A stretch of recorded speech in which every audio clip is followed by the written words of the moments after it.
of the victims.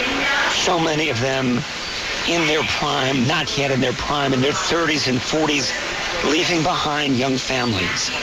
It was at 9:03 that United Flight 175 from Boston to Los Angeles struck the South Tower. It was between the 78th and 84th floors. There were 65 passengers and crew. And at 9:59, the unthinkable. Who would have thought that massive tower of steel and concrete would ever come down? And as you mentioned, that indelible image, it pancake collapsed, and that cloud of dust went in every direction, sickening, as we've learned now, thousands of people. So we await that moment of silence when Tower 2 fell. And again, it was a blow to the conscience, to the heart, to the pit of the stomach, and everything changed.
Robert Hag.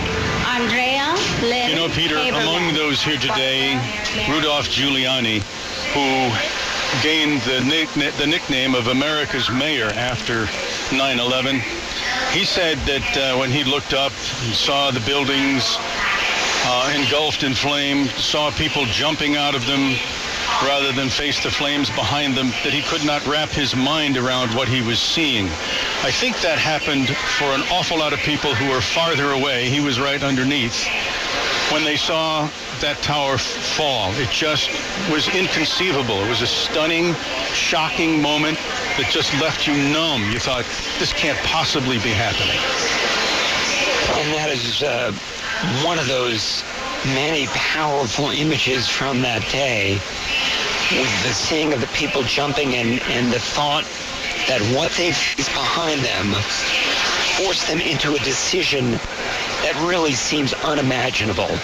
What is the way to do it? What is the way to go? And making a conscious effort and saying, this will be my fate. Very, very difficult. And it makes you think about those phone calls. The phone calls home, honey, you're not there. I love you. The final words that are saved on answering machines, and you guess on hard drives and on thumb drives now. Those final words just rips at the heart. And I do know a man who was on the phone with some CBS technicians who are on the top of the World Trade Center working on the antenna. And they knew they weren't going to make it out of there. And they were asking him to say goodbye to their families. It's just too heartbreaking to even think about. And so much of these poignant moments, Rich and Peter, are so well captured in the museum now. There are oral histories that have been recorded, and many of those archives have been saved. They have more than 12,000 artifacts and close to 2,000 oral histories. So in perpetuity, people who come here and visit this museum, they opened in 2014. During that time, they've had more than 3.2 million visitors. And again, it's interesting. The folks who live around here remember, they understand what happened. But you talk to people from Kansas City and Los Angeles and Pittsburgh, and they come out of the museum and they say, wow, I didn't know that. I didn't remember that. And that is another one of those things that really is striking. And we're coming up to the time, the observance of the time that Flight 93 crashed near Shanksville, Pennsylvania. Another shocking moment. And the heroism there, where the terrorists were fought with.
Rich and Peter, you're starting to talk about the museum and how it's been over a year now that it's been open, and how people from all over the country and the world, many of them walk out so stunned after the experience.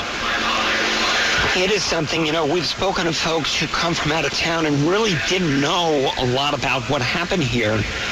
And you talk to New Yorkers and they say, it just brings me back to that day.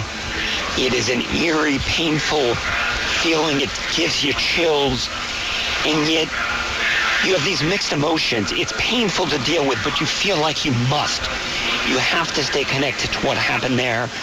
We talked about Flight 93, Rich, Todd Beamer, among others, who decided they would not go down without a fight on Flight 93. They had heard about what happened here in New York, and they were intent on battling those hijackers. And it's speculated, because we really don't know exactly what the target was, but it may have saved the White House or the Capitol building, because that is where they were headed. And that famous phrase, "Let's roll." Down they went, down the hallway, and started fighting away, and that caused, I think, the hijackers to ditch the plane. And there is audio from the cockpit of this fracas going on beyond that cockpit door, banging against the door, screaming, and the presence of mind and the heroism of these Americans, Todd Beamer among them, to pull together and say, hey, listen, guys, this is our only chance. We've got to do it. And they were up against dangerous people. One of the flight attendants had her throat slashed. And so you think about, what would you do?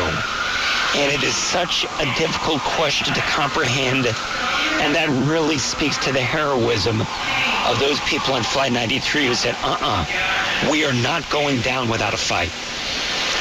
It was an American spirit that was exemplified in a moment of tremendous courage, absolute, total heroism.